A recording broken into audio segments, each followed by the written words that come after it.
This conference will now be recorded. हमने बात की थी कि हमारी जो परफॉर्मेंस होती है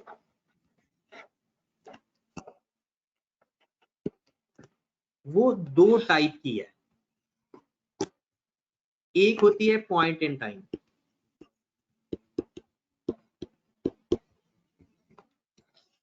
जो परफॉर्मेंस पॉइंट इन टाइम होती है ना, उसका तो कोई मसला ही नहीं है। जैसे ही परफॉर्मेंस कंप्लीट होगी उस दिन रेवेन्यू रिकॉग्नाइज हो जाएगा। यानी परफॉर्मेंस इन टाइम का तो सीधा सीधा है कि जिस टाइम पर परफॉर्मेंस हमारी कंप्लीट हो जाएगी हम उस टाइम पर ही अपना रेवेन्यू रिकॉग्नाइज कर लेंगे। लेकिन अगर हो ना परफॉर्मेंस पॉइंट ओवर टाइम,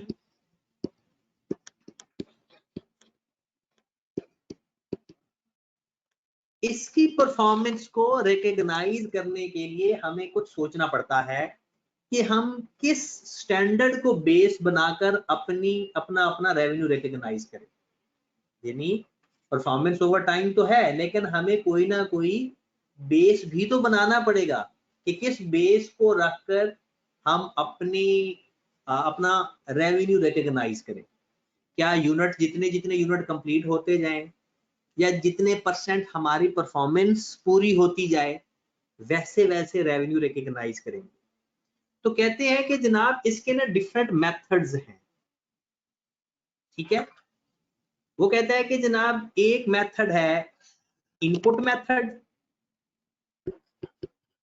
कि आप देखो कि आपने क्या लगाया, जितने परसेंट आपकी कॉस्ट लग चुकी है या आपकी मशीन यूटिलाइज हो चुकी है या आपके लेबर जितनी इस्तेमाल हो गई है, यानी इस टाइप का जितना आपकी तरफ से काम हो चुका है उतने परसेंट रेवेन्यू रिकॉर्ड कर लो। अगर आपका रेवेन्यू इन टाइम नहीं है तो मतलब आपका रेवेन्यू 2 सालों में कंप्लीट होना है या हर महीने आपने कुछ यूनिट ट्रांसफर करने हैं या आपने एक 2 सालों का कॉन्ट्रैक्ट किया है जो कि परफॉर्मेंस ओवर टाइम आपने रेवेन्यू रिकॉग्नाइज करना है। तो दूसरा है जनाब आउटपुट मेथड। वो कहते हैं इन दो मेथड्स में से आपको जो फिजिबल लगता है या जो जो अवेलेबल है उस बेस के ऊपर आप अपना रेवेन्यू रिकॉग्नाइज कर। इनपुट मेथड में वो कहता है कि आप ये देख लो कि कॉस्ट इनकर्ड देख लो कि जितने फीसद कॉस्ट इनकर्ड हो चुकी है उतने फीसद आप अपना रेवेन्यू रिकॉग्नाइज कर लो, फीसद निकालो या डायरेक्ट कॉस्ट निकालो। या अगर क्वेश्चन में लिखा हुआ है कि लेबर आवर्स इस्तेमाल हो रहे हैं, ये भी इनपुट में इनपुट है, जितने लेबर आवर्स इस्तेमाल हो गए हैं उतने परसेंट रेवेन्यू रिकॉग्नाइज कर लो, बाकी का रेवेन्यू रहने दो। ओके होगी बात। फिर उसके बाद machine hours used,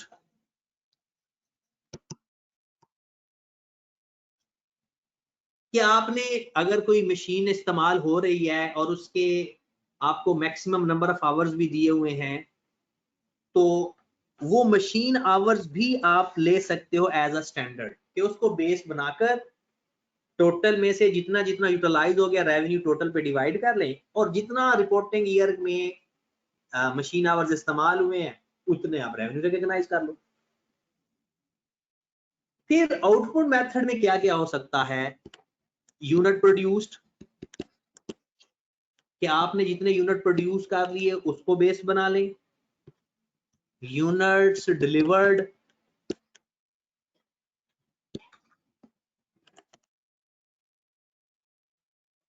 units deliver का मतलब क्या है कि जितने यूनिट्स आपने ट्रांसफर कर दिए उतना आप रेवेन्यू रिकॉग्नाइज कर लो, बाकी जितने रह गए उसका रेवेन्यू रोक लो। फिर है contract milestone,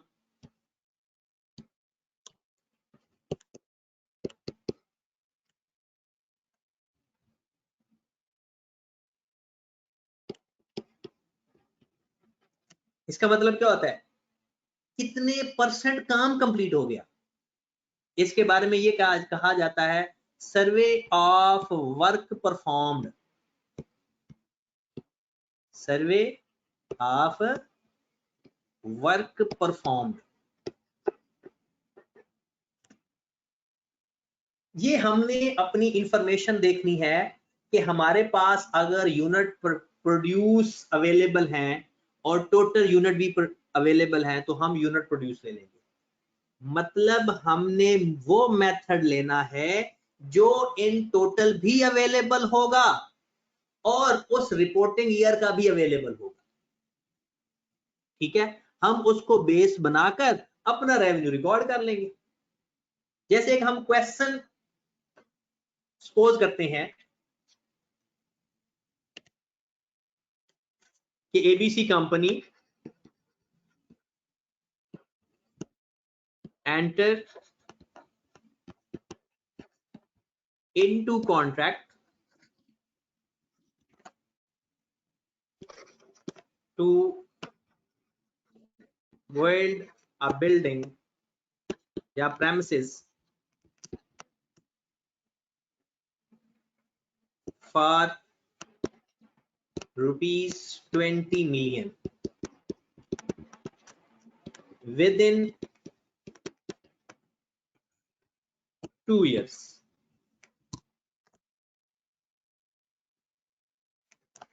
If building not completed within 2 years,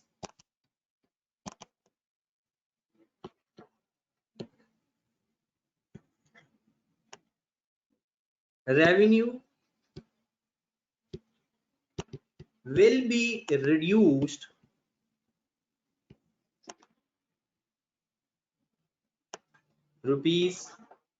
₹18 million. Done. Case 1, बल्कि एक अमाउंट और ऐड कर दो, total estimated cost is ₹14 million.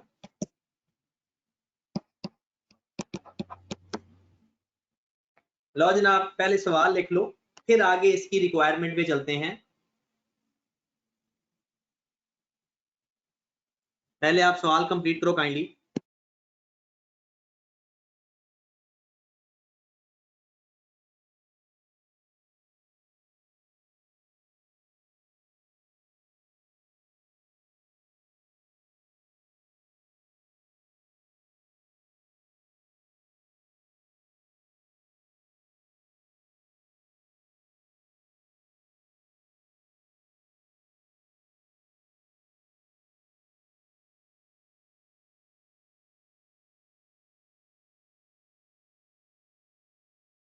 जी मेरे भाई, अब लिखते हैं 2 case. At the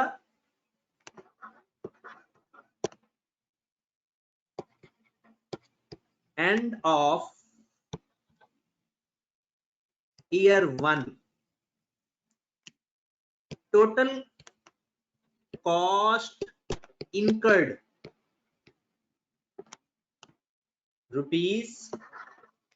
₹6 million and it is expected that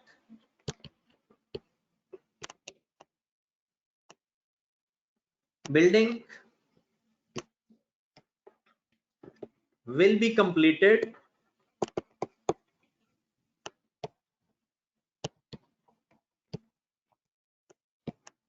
within time. पहले साल में आपकी 6 मिलियन की कॉस्ट इनकर्ड हो चुकी है और आपको लगता है कि आपका जो काम है वो 2 सालों के अंदर अंदर जो आपने स्टिपुलेटेड टाइम बताया हुआ है उसमें पूरा हो जाएगा। ओके होगी बात। फिर आगे देखें, at the end of year 2, building not completed.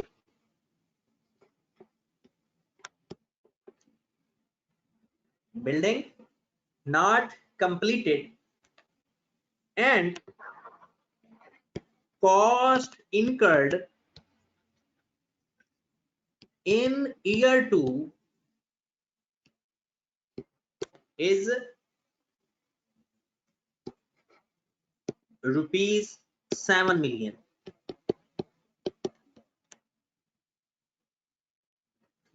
Done होगी बात। मतलब ईयर 2 में भी कॉस्ट पहले साल पे हमें एक्सपेक्टेड था कि हो जाएगी, लेकिन अगले साल किसी वजह से हमारी बिल्डिंग कंप्लीट नहीं हुई and at the end of in third year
वो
जी मेरे भाई, अब आवाज नहीं जाएगी, टेंशन ना लें, क्योंकि अब साजिद भाई को हमने बिठा दिया है, ठीक है। चलें जी। ABC company enters into contract to build a premises for ₹20 million.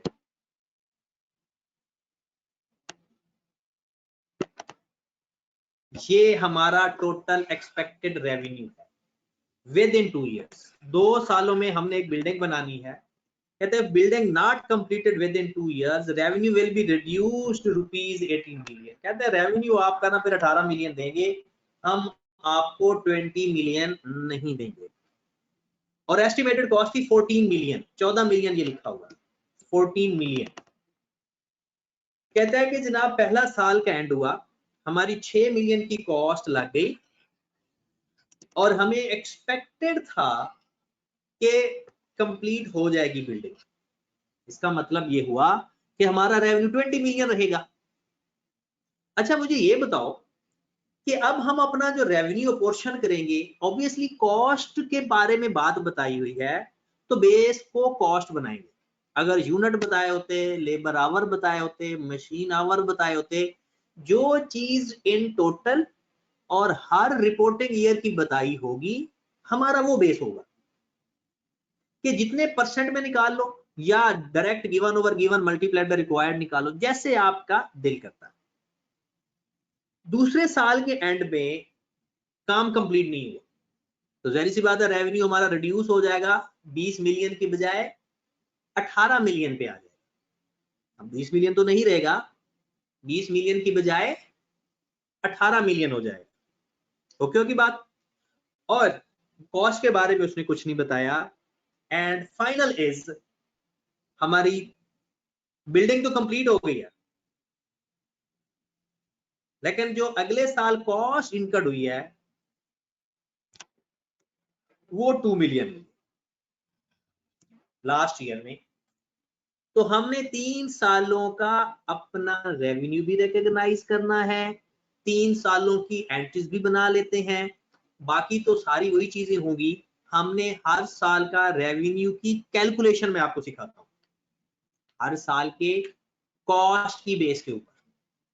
जी जनाब, ईयर 1 का रेवेन्यू पे आ जाए। ईयर 1 का कितना रेवेन्यू होगा चेक कीजिएगा जरा। ईयर 1 का जो रेवेन्यू हम रिकॉग्नाइज करेंगे, टोटल रेवेन्यू है 20 मिलियन डिवाइडेड बाय कॉस्ट, चाहे परसेंटेज निकालें, revenue divided by total base multiplied by जो पहले साल कॉस्ट इनकर्ड हुई है, given over given multiplied by required, ये वही चीज है। तो पहले साल जो कॉस्ट इनकर्ड हुई है वो कितने मिलियन है, 6 मिलियन। तो ये हमारा पहले साल का रेवेन्यू आ जाएगा। बाकी वो देखेंगे हम कि वो कैश बेस पे, यानी अगर कैश पहले का रिसीव किया हुआ है तो फिर तो कोई इशू ही नहीं है।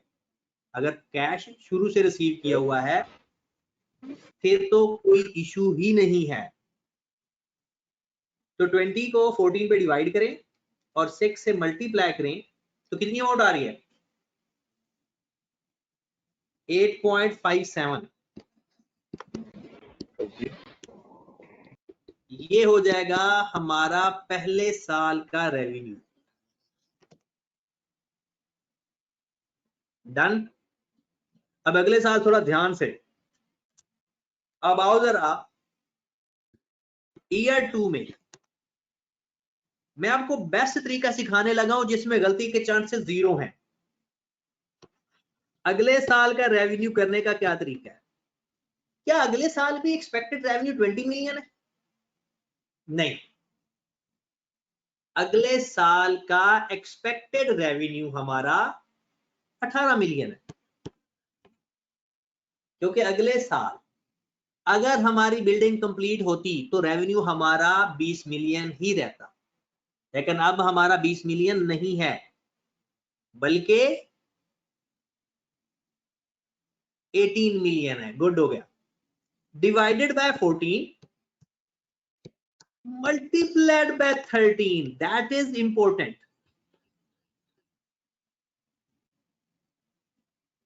अगले साल कितने टाइम लग गया था, कितनी कॉस्ट लगी थी, किसी को आइडिया है?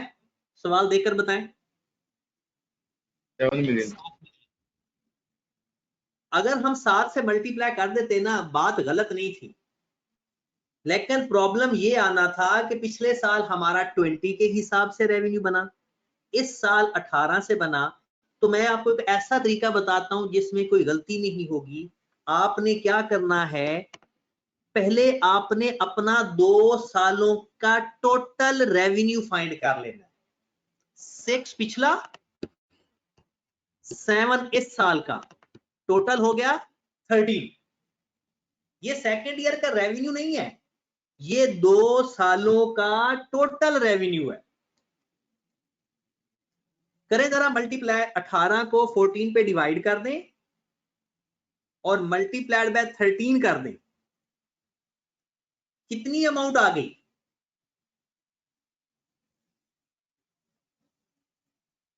16.71। ये सेकेंड ईयर का रेवेन्यू नहीं है, ये 2 सालों का टोटल रेवेन्यू है। इसमें से जो पिछले साल रेवेन्यू रिकॉर्ड हो चुका है वो माइनस कर देंगे और जो रिमेनिंग रेवेन्यू बचेगा 8.14, ये है हमारे दूसरे साल का रेवेन्यू। जब भी आपने काम करना है इन टोटल में करना है। कोई बंदा बोलना चाह रहा है लेकिन उसकी आवाज नहीं आ रही, शायद उसके माइक में मसला है या यहाँ पर स्पीकर में मसला है, लेकिन कोई इशू है जिसकी वजह से आवाज नहीं आ रही, ठीक है? तो आप जस्ट मैसेज कर सकते हो, मैसेज के अलावा ऑप्शन फिर नहीं बनेगी। अब दोबारा देखें, ईयर 1 के अंदर जितना एक्सपेक्टेड रेवेन्यू था divided by total cost multiplied by जितनी कॉस्ट इनकर्ड हुई। फिर अगले साल expected revenue divided by total cost multiplied by total cost. Arham कहता है सर डायरेक्ट 7 से मल्टीप्लाई कर देंगे। अरहम भाई गलती हो जाएगी आपसे, डायरेक्ट 7 से मल्टीप्लाई करना बिल्कुल ठीक होता अगर रेवेन्यू चेंज ना होता। अगर रेवेन्यू 20 मिलियन ही रहता तो फिर आप पहले 6 से मल्टीप्लाई कर देते, फिर 7 से मल्टीप्लाई कर देते, आपका आंसर बिल्कुल ठीक आना था। अब आ जाओ तीसरे साल पे, इससे भी ज्यादा इंटरेस्टिंग। वैसे मैं आपको 2 मिनट देता हूं, जल्दी से आप तीसरे साल का रेवेन्यू दिखाएं जरा, बड़ा इंटरेस्टिंग है। तीसरे साल का रेवेन्यू फाइंड करके दें जरा।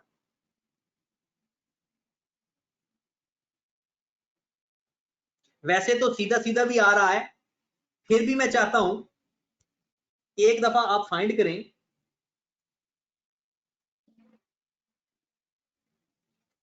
फार्मूले से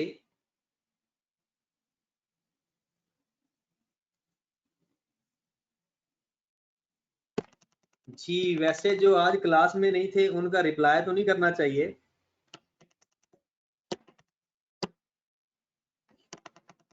आदल भाई का सवाल है कि सर ये जो 13 आया है ये 20 में से अगर इस ईयर के 7 करेंगे तो 13 ही आता है। नहीं नहीं, 20 में से 7 नहीं करना, आपने टोटल आवर जो इस्तेमाल हुए हैं वो देखने हैं, टोटल कॉस्ट जो इस्तेमाल हुई है। रिजवान ने कहा है कि 255 आएगा प्रॉफिट तीसरे साल का, ये रिजवान का था प्रॉफिट, बाकी लोग भी अपना अपना फाइंड करें। 2.57 अली का आ रहा है, जुहेब का भी 2.57 आ रहा है। यार मैं हैरान हूं कि आप लोग इस तरह के जवाब कैसे दे रहे हो। जुहेब ने कहा है कि सर राउंड ऑफ से जुहेब भाई कोई मसला नहीं होता, कभी भी कोई मसला नहीं होगा राउंड ऑफ करने से। जी मेरे भाई,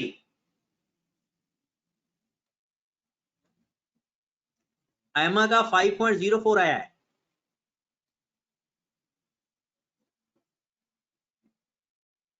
ओए अल्लाह के बंदो, एक इंटरेस्टिंग बात बताऊं मैं आपको, आपका टोटल 18 मिलियन का रेवेन्यू है, जिसमें पहले साल हम 8.57 रिकॉर्ड कर चुके हैं, दूसरे साल रिकॉर्ड कर चुके हैं, तो बाकी बचता ही 1.28 है। वो जितना ऑलरेडी रेवेन्यू रिकॉर्ड हो चुका है वो तीसरे साल तो रिकॉर्ड होना नहीं है। वो तीसरे साल तो ऑप्शन ही एक बचती है, 18 मिलियन में से जितना रेवेन्यू रिकॉग्नाइज हो गया खत्म कर देंगे। अब मैं फार्मूले से भी करवाता हूं, अब जरा गौर फरमाना जरा, ये 29 आएगा या 28 आएगा, जरा अब गौर फरमाना। रेवेन्यू तीसरे साल का total expected revenue 18 million divided by 15 million. Cost last year में 2 मिलियन लगी थी, 1 मिलियन एक्स्ट्रा कॉस्ट लग गई थी।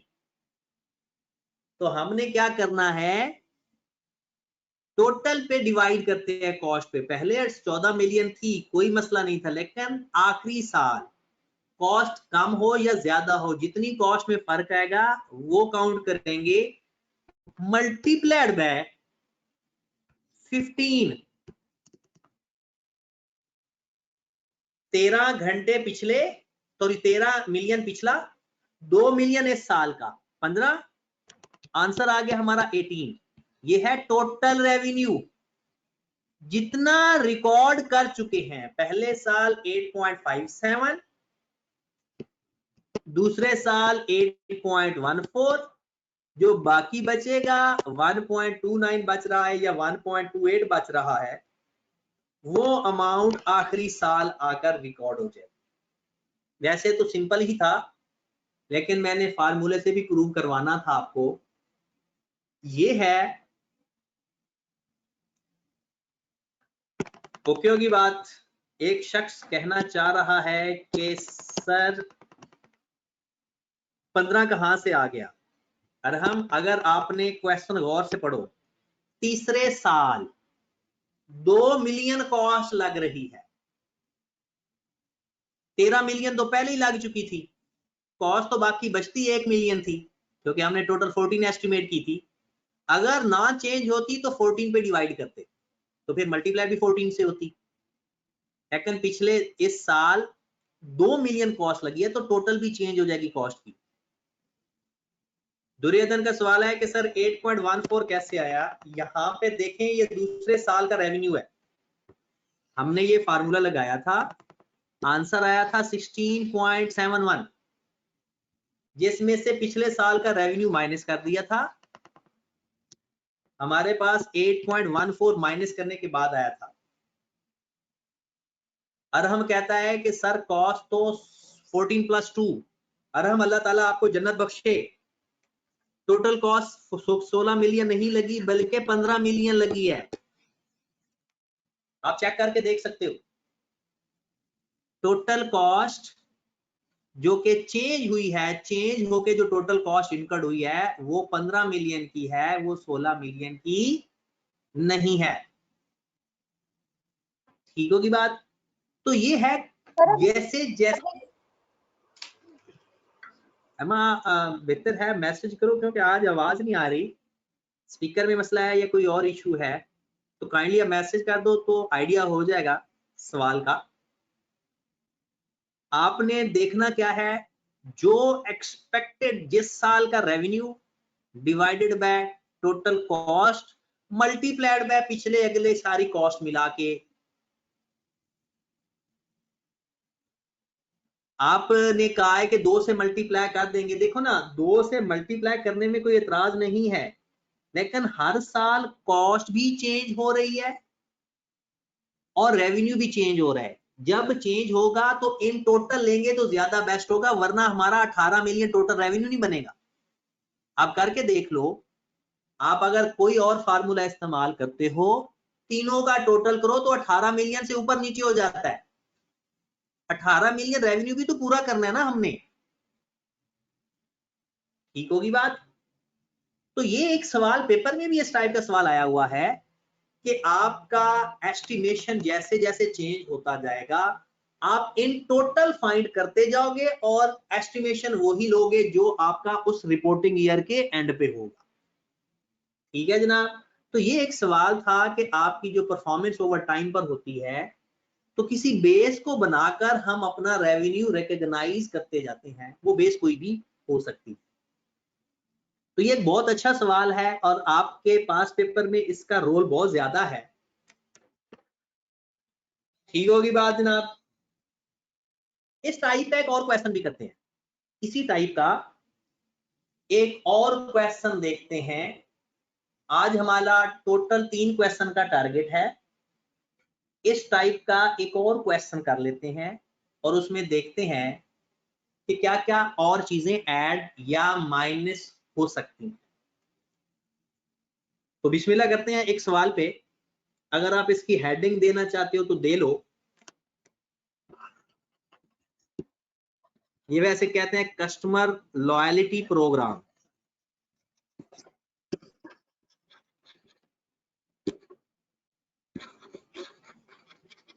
होता ये है, हम अपने कस्टमर को पक्का करने के लिए उसको कुछ डिस्काउंट या कुछ ऑफर करवा देते हैं।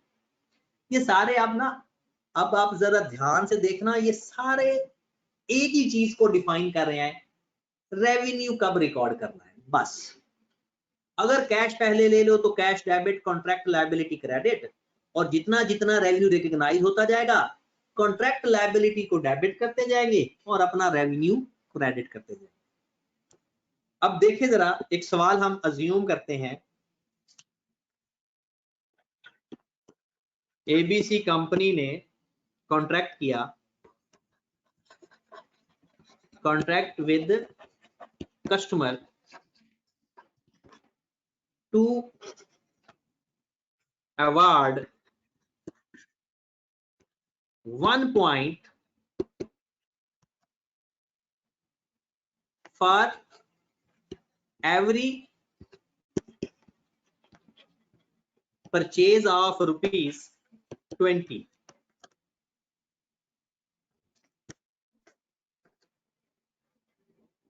Each point will be redeemed. redeemed का मतलब है उसके बदले जो फायदा हासिल होना है वो हो जाएगा, will be redeemed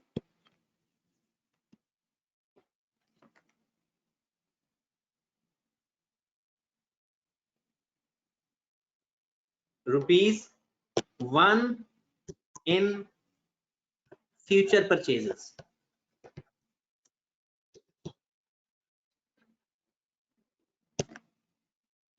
एबीसी सवाल वैसे ही है जैसे हमने पहले किए हुए हैं। एबीसी कंपनी का कस्टमर के साथ कॉन्ट्रैक्ट हुआ कि जनाब जो भी बंदा 20 रुपए की परचेज करेगा हमसे, हम उसका 1 पॉइंट लिख लेंगे, ठीक है, और हर पॉइंट 1 रुपए के बराबर होगा। मतलब अगर आपने 40 रुपए की सेल की है तो उस बंदे को कस्टमर के 2 पॉइंट हो जाएंगे और फ्यूचर में जब भी वो आएगा उसको 2 रुपए का एक तरह का डिस्काउंट मिल जाएगा, या वो 2 रुपए भी ले सकता है, जरूरी नहीं है कि वो अपनी अमाउंट कम करवाए, वो 2 रुपए भी ले सकता है। ठीक हो गया। अब इन द एट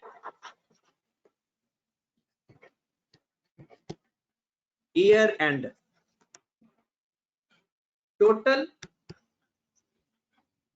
परचेजेज या सेल, यानी अगर हम कस्टमर ने करेंगे तो परचेज, और अगर हम सेल ही लिख लेते हैं, total sale is ₹2400,000।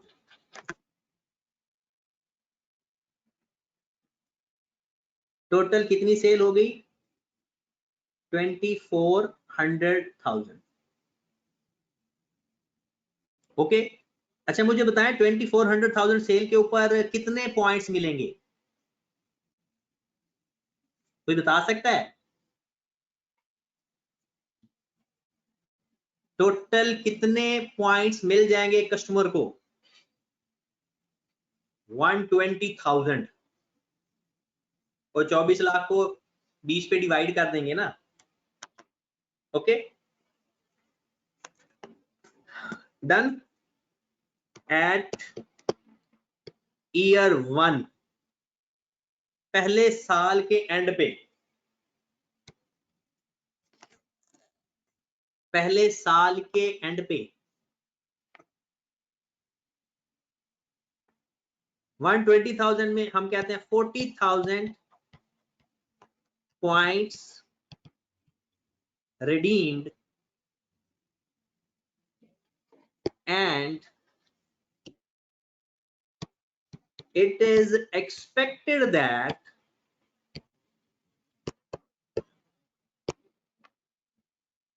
$100,000 points will be redeemed। ये वो एक डिस्काउंट वाला काम है कि ईयर 1 में 40,000 पॉइंट रिडीम हुए, मतलब लोग आए, पॉइंट्स अपने अवेल कर गए, 40,000 का फायदा हासिल कर गए ईयर 1 के अंदर। डन, ओके होगी बात। और ये हमने एक्सपेक्ट किया है कि टोटल 1 लाख यानी वो होगा, टोटल 1 लाख यानी पॉइंट्स रिडीम होंगे, 1,20,000 नहीं होंगे, क्योंकि कुछ लोग नहीं आएंगे। ये ईयर 1 का एस्टिमेशन है। अब आ जाओ ईयर 2 पे,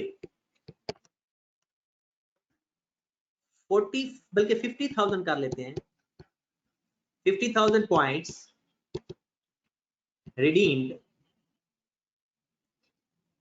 and now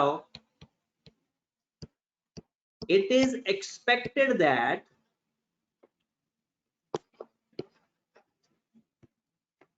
total 110,000 points will be redeemed। पहले ये सवाल काइंडली नोट करें, ये बिल्कुल आपका जो क्वेश्चन है ये डिस्काउंट वाला सवाल है, जैसे डिस्काउंट वाला सवाल किया था एज इट इज वही सवाल है।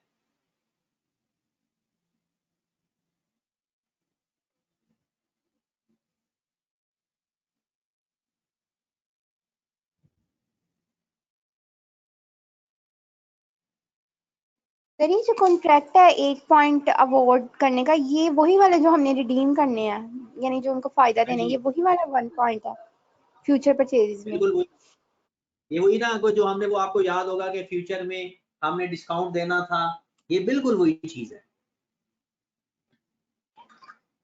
जी मेरे भाई।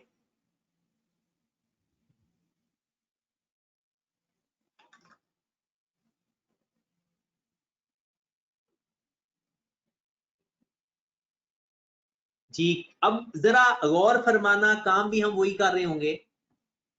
हमारी जो 24,000 की सेल हुई है 2400,000 की, क्या हम सारे का सारा रेवेन्यू रिकॉग्नाइज कर लें, या इसके बदले जो हमने फ्यूचर में बेनिफिट देना है वो चेंज कर लें?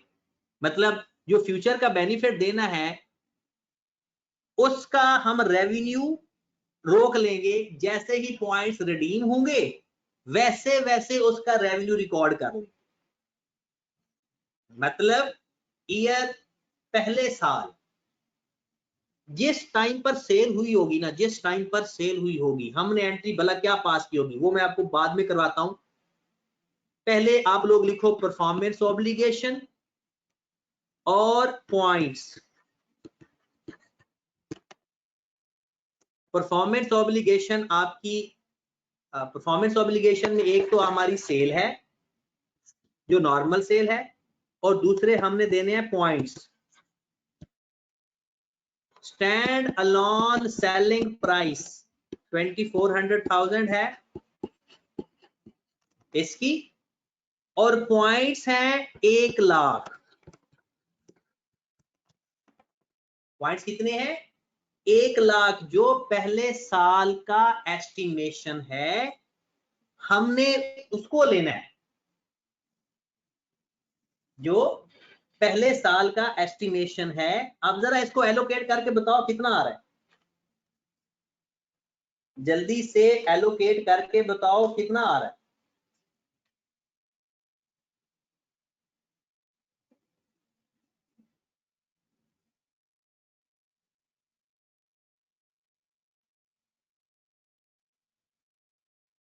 जी 2400,000 प्लस 100,000 2500,000 टोटल आ गया। इसकी एलोकेशन कर लेते हैं। जी मेरे भाई 2400,000 हमारा टोटल रेवेन्यू है, उसको डिवाइड कर देंगे 2500,000 पे। ये सवाल अगर आपको याद होगा तो फिर तो कोई इशू नहीं है। 2400,000 हमारा टोटल सेल है, 2500,000 पे डिवाइड करेंगे तो ये हमारा आ जाएगा 2304000। फिर अगला 2400,000 हमारी सेल है ओवर 20 टोटल मल्टीप्लाइड बाय 100,000। जी मेरे भाई 96,000। अब आपको याद होगा हम 2304 का revenue point in time recognise कर लेंगे।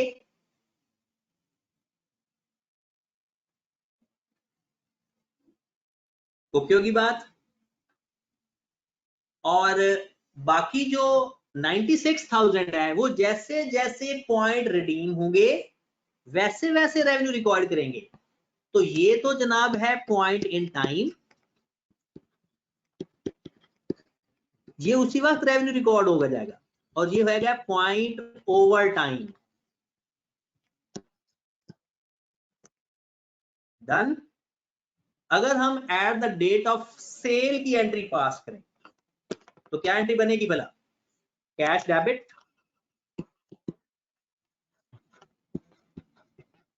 Revenue credit, contract liability credit.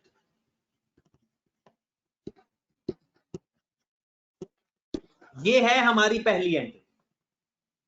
24 lakh पूरा आ गया। रेवेन्यू सारे का सारा रिकॉर्ड नहीं करना क्योंकि जिसका ताल्लुक फ्यूचर के साथ है वो फ्यूचर में ले जाएंगे। अब हम अपने पॉइंट रिडीम करते हैं। ईयर 1 के एंड पे कहता है कि जो पॉइंट्स रिडीम हुए हैं वो है 40,000।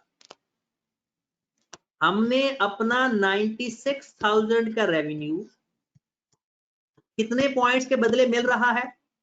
1 लाख के बदले। और हमारे पॉइंट्स रिडीम कितने हुए? 40,000। ये बात समझ लगी? और जितना उसका रेवेन्यू है पॉइंट्स का और टोटल पॉइंट्स मल्टीप्लाइड बाय 40,000, कितना आंसर आ गया? 96 को 100,000 पे डिवाइड कर दो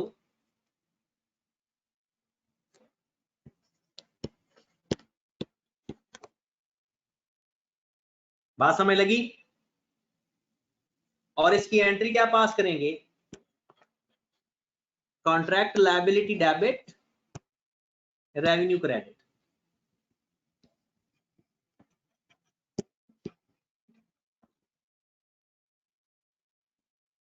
contract liability debit, revenue credit. Done. अब आ जरा ईयर 2 पे, ये इंटरेस्टिंग है।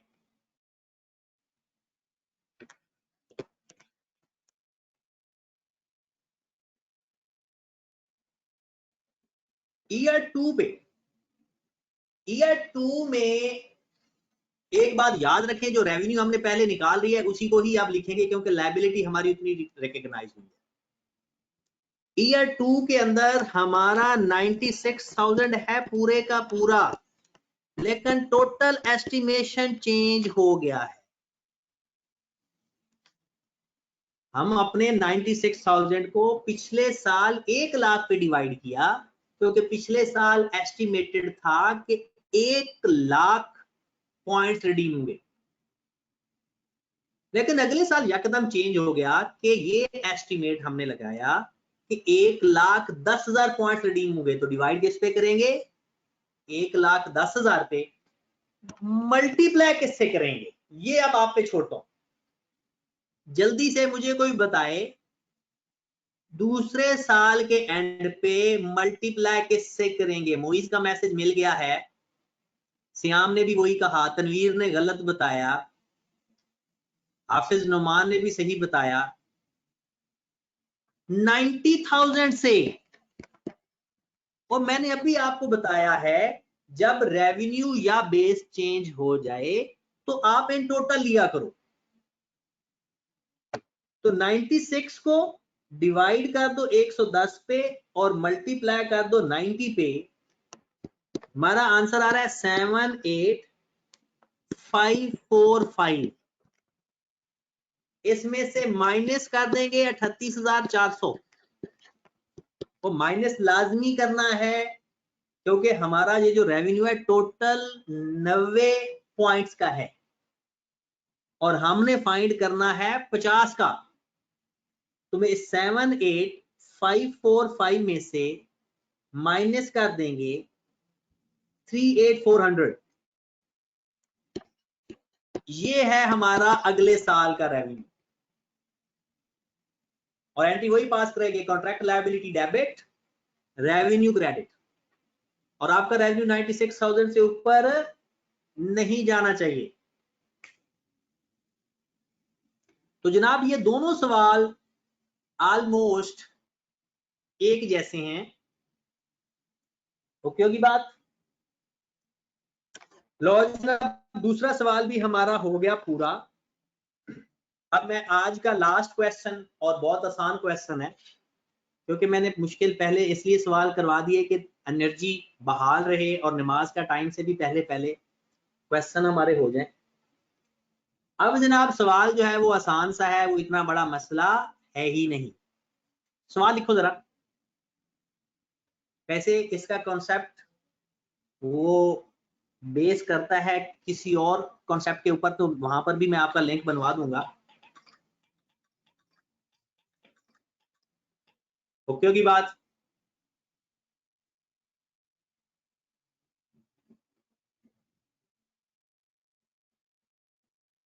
चलें जी,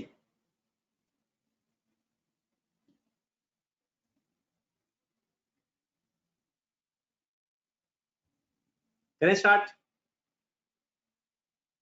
मोइज कह रहा है कि कॉन्ट्रैक्ट लायबिलिटी बच जाएगी। मोइज भाई वो तीसरे साल पे हो जाएगा, वो तीसरे साल पे काम हो जाएगा।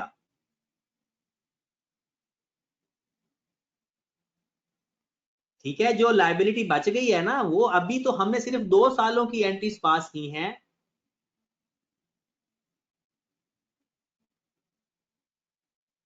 हमने अभी सिर्फ 2 सालों की एंट्रीज पास की हैं।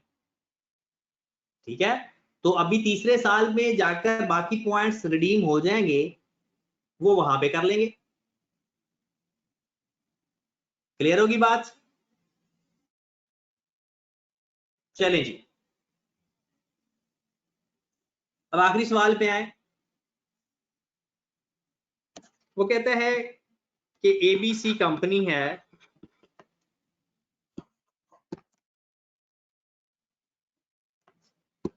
एंटर इनटू कॉन्ट्रैक्ट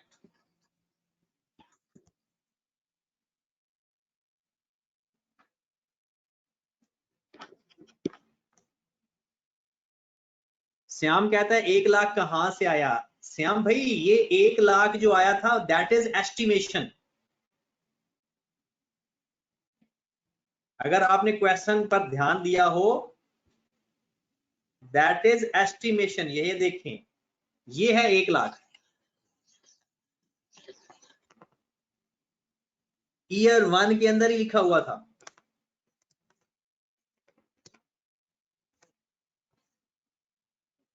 चले जी लास्ट क्वेश्चन पे। ABC company enters into contract with customers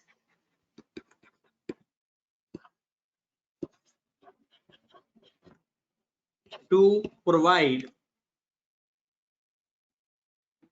Shyam का फिर वही सवाल है। श्याम भाई वो 1 लाख वो ईयर 1 वाला ही है जो परफॉर्मेंस ऑब्लिगेशन में लिखा हुआ है। 1 लाख पॉइंट्स जो रिडीम होने हैं वो वही वाली एक्सपेक्टेशन है जो ईयर 1 में लिखी हुई है। कॉन्टैक्ट विद कस्टमर्स सर फिर हमने 120,000 क्यों नहीं लिया जो 24 लाख को 20 पे डिवाइड करके आ रहा है? एम्मा बेटा आप गौर फरमाएं कि हम मेन देखते हैं एक्सपेक्टेड कितने हैं। आपने डिस्काउंट में भी देखा होगा कि हमने सारा डिस्काउंट नहीं लिया था, जितने चांसेस थे वो लिए थे। तो अगर 120 एक्सपेक्टेड होता कि टोटल पॉइंट्स रिडीम हो जाने हैं, हम 120 लेते वहां, लेकिन वहां एक्सपेक्टेड ही पहले साल पे 1 लाख था। ठीक है, इसलिए हमने एक्सपेक्टेड लिए। ABC company enters into contact with customer to provide P and Q product for rupees 1600. Selling price of P is rupees 1200 and Q is rupees 800. एक बात याद रखनी है, अगर सेलिंग प्राइस का टोटल और ट्रांजैक्शन प्राइस का टोटल बराबर हो तो एलोकेशन करने की जरूरत नहीं होती। एलोकेशन तब करते हैं जब स्टैंड अलोन सेलिंग प्राइस का टोटल कुछ और आ रहा हो और ट्रांजैक्शन प्राइस कुछ और हो, तब एलोकेशन मस्ट हो जाती है। अगर वो ये कह देता कि पी की कीमत 1000 है, क्यू की कीमत 600 है, तो फिर हमें अलग करने की जरूरत नहीं थी। Next, it is part of the contract. Number 1, case 1, it is part of the contract. Payment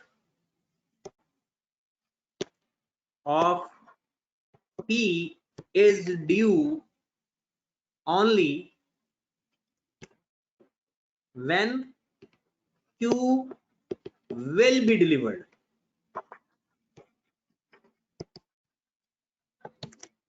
कहता है P के पैसे तब मिलने हैं जब आप Q भी डिलीवर करोगे। ओके, P के पैसे कब मिलने हैं?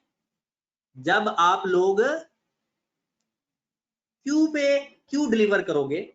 और आगे हम लिख लेते हैं at 1321 P delivered at 30th April 21 Q delivered।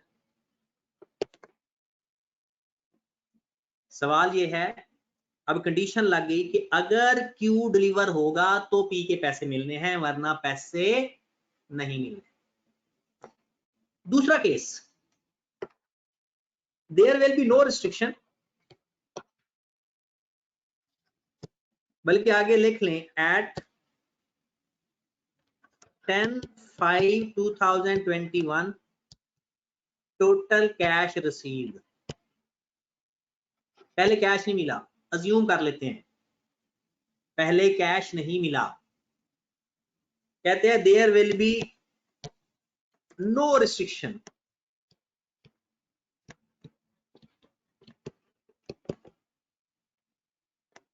P and Q will be delivered independently.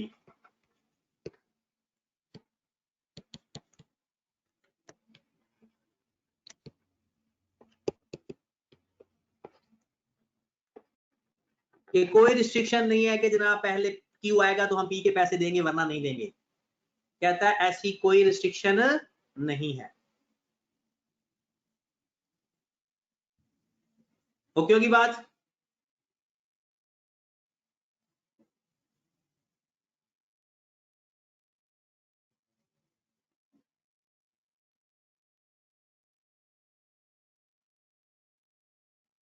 जी जनाब,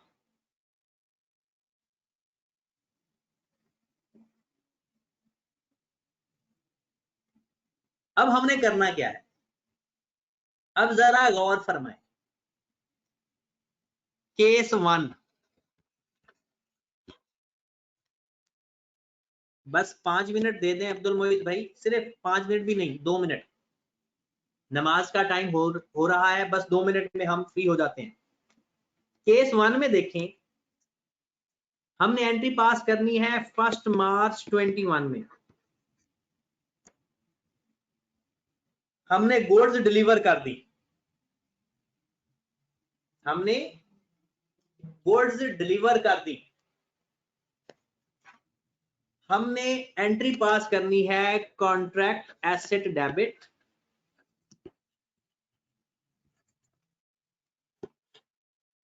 रेवेन्यू क्रेडिट, सॉरी पहले एलोकेशन कर लें, पहले एलोकेशन कर लेते हैं, उसके बाद फिर ये एंट्री पास करते हैं। Performance obligation PQ, stand alone selling price 1200 और 800,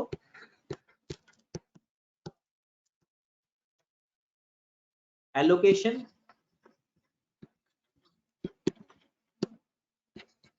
1600 डिवाइडेड बाय 2000 मल्टीप्लाइड बाय 1200, कितनी अमाउंट आ गई?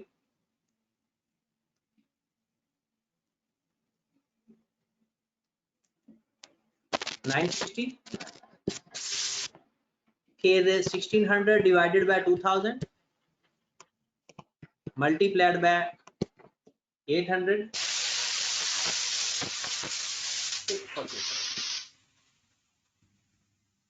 डन। अब आ जाओ केस 1 पे, 960 और 640 है।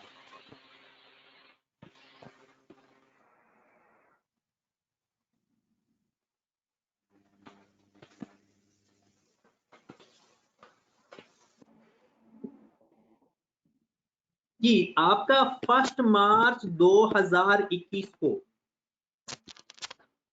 Contract asset debit, revenue credit 960 से, कॉन्ट्रैक्ट एसेट डेबिट हमने अपनी गुड्स डिलीवर कर दी। कहते हैं आप अपना रिसीवेबल बुक नहीं कर सकते क्योंकि कंडीशनल है रिसीवेबल। हमारा रिसीवेबल, हम अकाउंट रिसीवेबल नहीं लिख सकते, हम कॉन्ट्रैक्ट एसेट लिख सकते हैं। वजह उसकी ये है क्योंकि हमारा कॉन्ट्रैक्ट अभी कंडीशनल है। जब वो कंडीशन पूरी नहीं होगी हम अपने रिसीवेबल बुक नहीं कर सकते। मैंने कहा है कि 1600 कैसे आया? ये 1600 हमारा प्राइस है,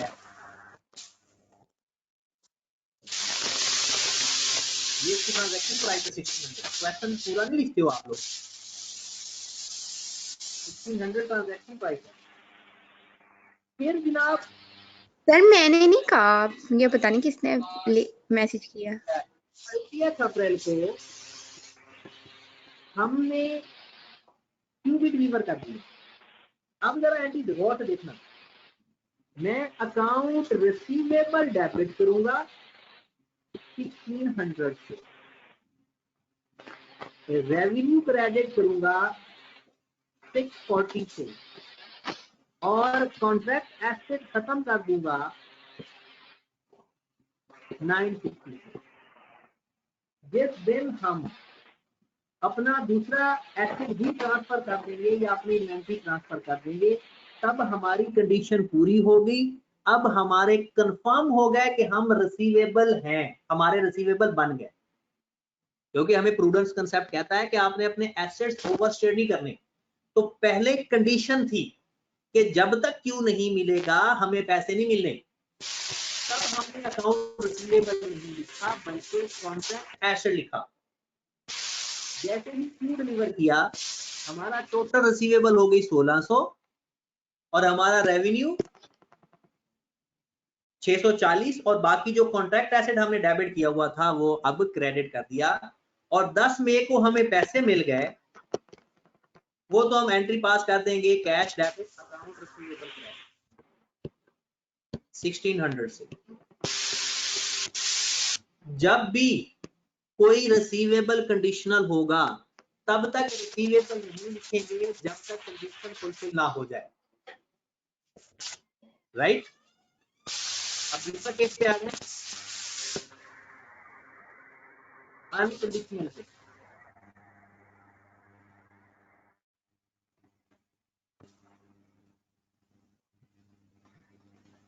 बी, फर्स्ट मार्च को कोई कंडीशन नहीं थी, हम एंट्री पास कर देंगे, account receivable debit revenue credit.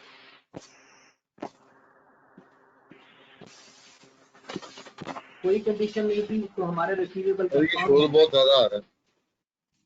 कोई नहीं, बर्दाश्त करें थोड़ी देर के लिए। बीसी एंट्री पास करेंगे, अकाउंट रिसीवेबल टू रेवेन्यू 646 और 10th मई को एंट्री पास करेंगे कैश डेबिट। ये बिल्कुल नॉर्मल एंट्री पास होगी क्योंकि कोई कंडीशन नहीं थी, ठीक है। अब आप जरा ये लास्ट लाइन, क्योंकि नमाज का टाइम भी हो गया है तो इसलिए लास्ट लाइन आप लिख लो और जो क्वेश्चन आपने करने हैं वो काइंडली लिख लें। क्वेश्चन जो आपने प्रैक्टिस करनी है खुद से,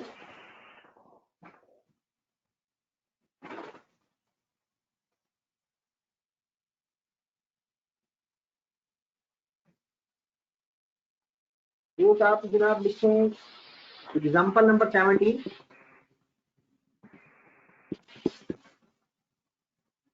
ये आपने करना है।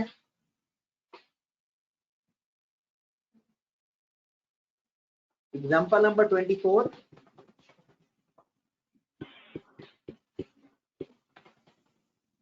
ये आपने करना है।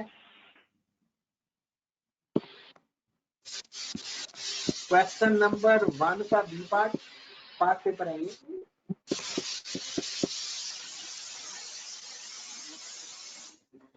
क्वेश्चन नंबर 2 और क्वेश्चन नंबर 3, क्योंकि अब आपका दूसरा काम तो है नहीं इनकम एक्सपेंडिचर का, तो ये आपने काम लाजमी करना है और ये कल क्लास में चेक होगा, फिजिकल क्लास में चेक होगा। जिसने नहीं किया होगा तो कुछ बंदे के पैसे साथ लेता है। ठीक है जनाब, ओके जी, अल्लाह हाफिज़।